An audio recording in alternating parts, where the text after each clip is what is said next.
Okay, what I want to do today is give you a pretty short lecture on the real bare bones of how chemistry, solid state chemistry in particular, works in materials science. That's what this is about. It really shows how what's typically done in chemistry with gas state or liquid state chemistry, we can do just as nicely with solid state chemistry, and that leads us very naturally into materials science. That's the point of what we're doing. Let me just make sure I can turn my writing utensil on here. That should work. Maybe not. So with that, the objectives of this lecture, while I try to get my pen to work, there we should go, are that we really want to take a look and tell you what the key essential elements of metals, ceramics, glasses, and polymers are, tell you how those work from the basics of bonding, and really composites are just mixtures of these classes, and we'll talk about how those work also in very brief, again, absolute high-level essentials. We're not going to go very deep in anything, but get the high-level essentials of how all those things work. And then we want to show how this all relates to basic chemistry, how it relates to kinds of bonds, ionic, covalent, metallic, and so forth, how we get structure out of this, and something that shows up in all kinds of the state standards is these configurations of solids, compounds, and mixtures. We can do this in the solid state nicely and relate this back to properties. That's the point of all of this.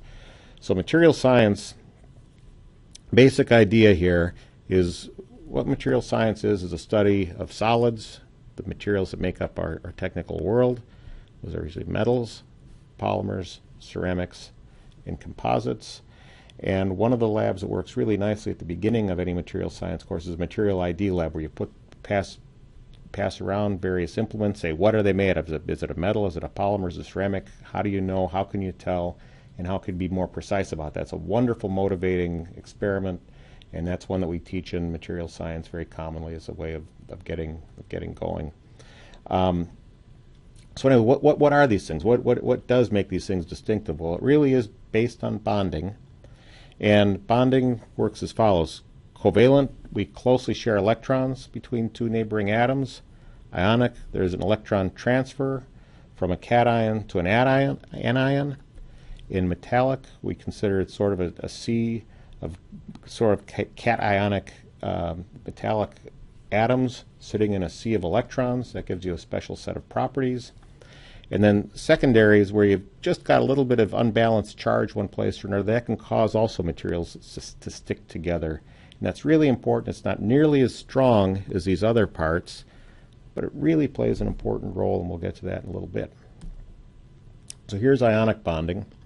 For example, if we take sodium chloride, table salt is one of the real important simple ones. So sodium metal is unstable. It would really like, it has an extra electron, it would really like to get rid of, and would like to give that over to chlorine. So this is sitting here, sodium, this is chlorine. Once we pick up that extra electron, we give it a minus charge. We call it a chloride ion. We call this a sodium ion. This positively charged guy is called our anion. Our negatively charged, positively charged one is a cation, negatively charged one is the anion, and they end up sticking together nicely.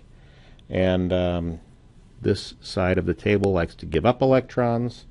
This side acquires electrons nicely. I'm not going to go through this. You should have seen this in basic chemistry. I just want to show this fits in the context of materials. And from that, we can get these wonderful crystalline structures. This one is the rock salt structure, NaCl. And this is the cesium chloride structure. This one looks sort of face-centered cubic. This one looks more like primitive cubic or BCC if you look at it. Don't worry about that if you haven't seen that before. And then that's cesium chloride down there. And that's what we end up getting, nice crystalline structures. We can get covalent. Covalent bonding is something you see in hydrocarbons a lot, CH4 being a very simple one. Again, there are electrons that are held within the orbits. They stick within that molecule. Those electrons are bound to that CH4 molecule. To really understand this, you really need quantum mechanics, which is way beyond what we're going to do in this lecture. So for covalent bonding, you typically have molecules are created between metals or metals and nonmetals, and you can see all kinds of examples. Water is a classical example, silicon carbide, diamond, crystalline silicon, gallium arsenide, silicon diamond, and gallium arsenide all being important semiconductors. And again, these electrons are not free-ranging, but they're really held within specific orbitals. So the electrons can't go far, and that's really important for the properties of covalent solids. Metallic is different. We think of it as being sort of an electron sea with these slightly positively charged metal atoms sitting within that. That gives them a couple special properties. Electrons can easily move around within this sea. That gives these things very high electrical conductivity, also provides very high thermal conductivity. And also, if we put a stress on these things, it allows deformation to happen so that you can get sliding on these planes because they're all kind of stuck to this jelly-like sea of electrons. So that's an important aspect of what goes on. Secondary bonding is also important. Most molecules have some partial charge associated with them. If you imagine you've got a water molecule, the area around the water has a slight positive charge, or the oxygen has a slight positive charge, near the hydrogen has a slight negative charge. It can cause these things to stick together. And it's that sticking that causes the transition to the ice phase. We can also see this with hydrochloric acid, and I'll talk about polymers in a second also. Secondary bonding, just by its basic name, you can see it's secondary. It's not nearly as strong as primary bonding, so you get very different kinds of properties associated with that. So if you look at polymers, this is polyethylene, for example, and what you see is CH2 to the N like this, where you can basically see each of these polyethylenes like this, lined up making these long chains. You see see this structure here. Then also what you see is along each of these things there's a slight positive charge on the hydrogens and a slight negative charge here on the carbons, and that causes these big chains to stick together somewhat.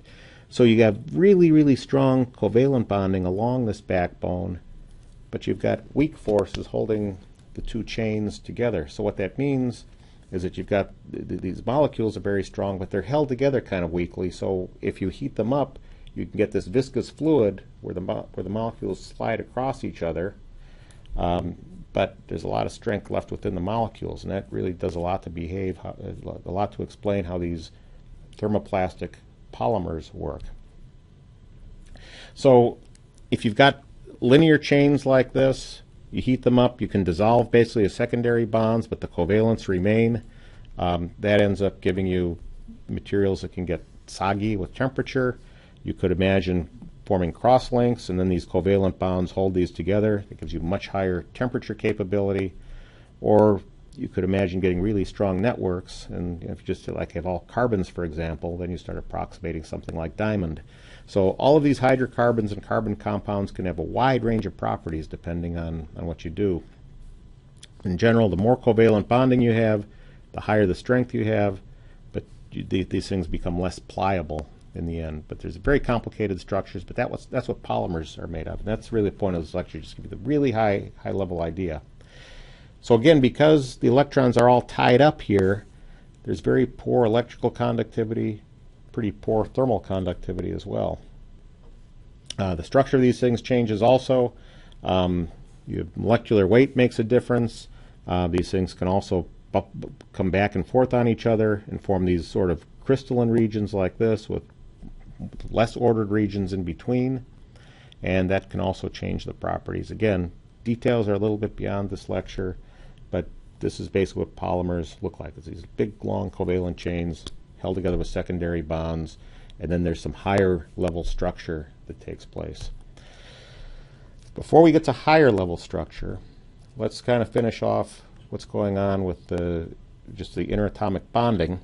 There's some interesting properties. We've got a bond length between things. Usually there's about 2.5 angstroms or so, where the SI unit is about 0.25 nanometers. which is like 0.25 times 10 to the minus 9 meters in between atoms is sort of a typical number. That's their unstretched length. And then there's also bond energy associated with these things. Things that have high melting points typically have high bond energies. It means that there's a lot of energy holding these things together. So as melting temperature goes up, that bond energy tends to go up also, and that's some very powerful correlations there. So things with very high bond energies, things like ionics and covalents, you see very high melting temperatures. Metallic varies all over the map. Mercury is a liquid at room temperature. It has a small bond energy. Tungsten, very high melting point, very high bond energy. Again, bigger this energy release on bonding, stronger these compounds are. Secondary bonding, things like argon, chlorine, and so forth have very, very weak bonds. Water is fairly strong in that whole thing at 0. Polyethylene, you can do something similar with. That might be a little beyond 0. Okay, so these are strong bonds. Here, ionic, covalent, metallic are strong. Secondary are weak. Polymers have both types. That's what gives us the interesting properties. So I'm going to leave you to ponder this table. It's in the notes that are here. That's in the handout. We have the very different types. Ionic, covalent, metallic are strong. Oops. Covalent, secondary is weak. And then this can lead to high hardness here. Electrical conductivity is important. Ionic typically is not a very good conductor because the electrons are stuck to the atoms. Covalent is usually not a very good conductor. Metallics are very good conductors of heat and electricity. Secondary, the electrons are stuck to the molecules as well. Melting point scales with bond strength. And solubility I'm not going to go into, but examples are these guys down here. Metals we know, covalents we've talked about. Most minerals, salts are ionic. Most ceramics have some mixture of ionic and covalent character, and that's what this slide shows, is that you can also express most ceramics by their bonding, and most of them have some mix of covalent and ionic. And there's extremes on this. Sodium chloride, for example, is entirely ionic, and something like silicon or carbon is entirely covalent. Silicon carbide is highly covalent. Lots of things in between, and that does describe their properties to a large degree, their solubilities, reactivities, and all of that.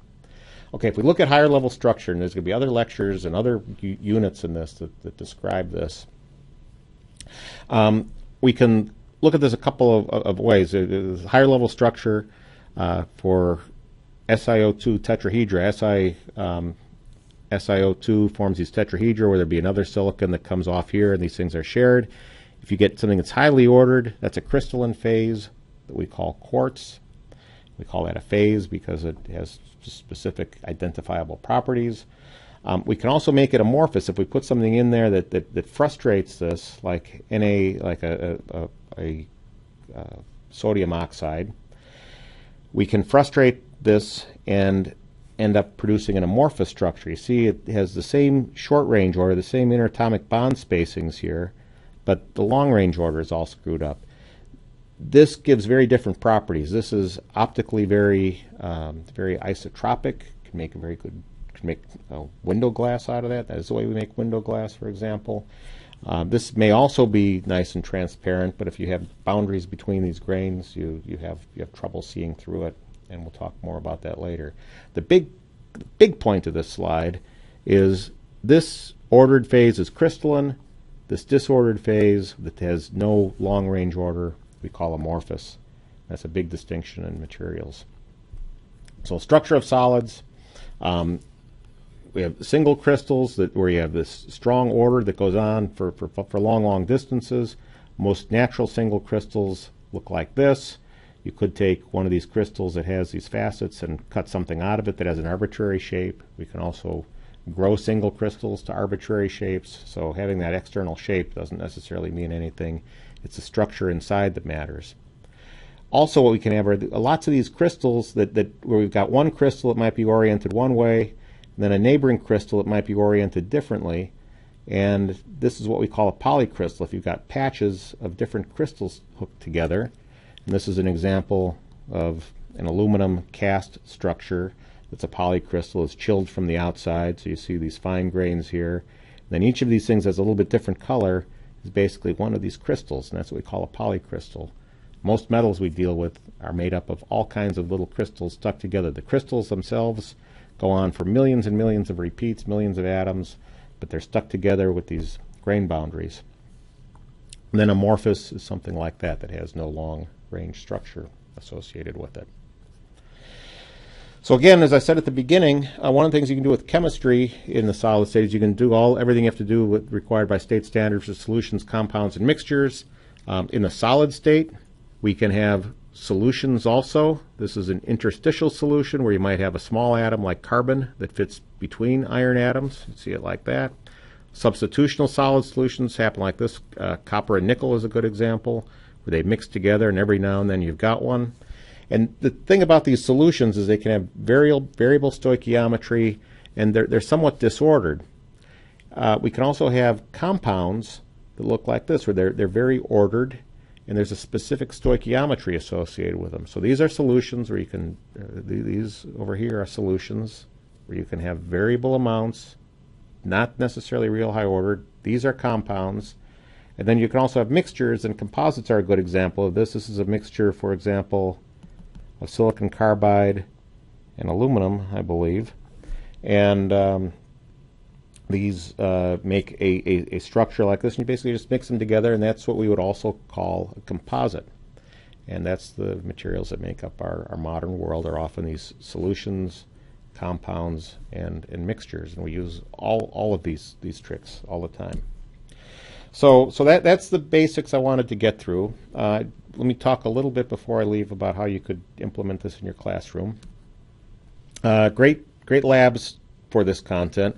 One of the things that's taught a lot in the ASM thing is the materials ID lab, where you basically hand out a bunch of things and say, what do you think they're made of? Why? Justify your answer. It's a great way to lead into this. Another great one is the sulfur lab. Sulfur is really interesting in that you get all kinds of different structures out of something that's chemically the same. You get all kinds of crystals out of it, and they have distinctly different properties. I'm going to leave that for something separate. And another one I like that kind of fits into this, I don't know exactly where it fits, is a can structure lab. And this is where you basically take a can, take a little sandpaper to it, rough up the surface, put it in HCl after sandpaper, and then what you do is you dissolve off the aluminum, and you're left with this polymer film that we put on the inside. The we being the can industry, and that maintains even if the aluminum is gone. It's really a neat thing that shows how we can use different classes of materials, and we do this for purpose to maintain good food products, and shows how different classes of materials play together. So those are three great labs that work with this unit, and we'll put links to this stuff into the system. And I think that's basically it. I will see you next unit, and we'll start talking a little bit about how we can manipulate structure to actually change things. So with that, I bid you farewell, and hope to see you on the internet again soon.